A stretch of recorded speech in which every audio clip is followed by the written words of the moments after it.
Kkooti enkulu ekubyeko bugule ng'omulamuzi Patricia Basaaza Wasswa awa ensala ku kusaba kw'omubaka w'eggombolola y'e Nakawa Michael Kabaziguruka eyali awakanya okuvunaanibwa mu kkooti y'amagye. Okusinziira ku Kabaziguruka ye muntu wa bulijjo nga talina kuvunaanibwa mu kkooti y'amagye ekulirwa Lieutenant General Andrew Guti. Omulamuzi Patricia Basaaza bw'abadde awa ensala ye ategeezezza nti emisango egivunaanibwa Kabaziguruka girimu ensonga z'ekinnamagye nga n'olwekyo girina kuwulirwa mu kkooti y'amagye.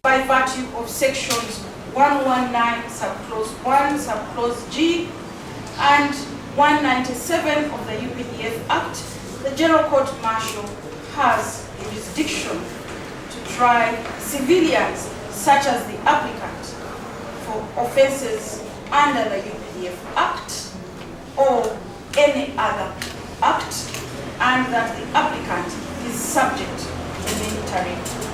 Ku ntandikwa ya sabbiiti eno, ssentebe wa kkooti y'amagye Lieutenant General Andrew Guti yategeeza nga Kabaziguruka bw'alina okuvunaanibwa mu kkooti y'amagye kasita emisango gye gibeera nga gyekuusa ku nsonga z'ekinnamagye. Not in dispute that section 119 subsection 1 subsection G subsection H of Uganda People's Defence Force Act of 2005 makes civilians who find themselves in the circumstances prescribed in the section subject to military law. Oluvannyuma lw'okwegeyaamu n'omuwawaabirwa, puliida we Ladislas Lwakafuuzi ategeezezza nga bwe batamatidde na nsalawo ya kkooti eno ng'era essaawa yonna bagenda kujulira mu kkooti esingawo ng'onawagiddwa n'omubaka wa Lubaga North Moses Kasibante.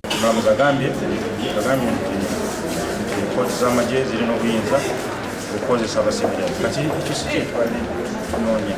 Anyway, tugenda kukola appeal kikyamu kkooti zaffe ez'abantu courts of law okutandika okwebala mu okuwuliriza okusaba kw'abantu n'okuwuliriza abantu abakuddwako emisango gye tumanyi nagyo nti giri political giri criminal ne batandika okutwalibwa mu kkooti z'amagye nga si bajaasi.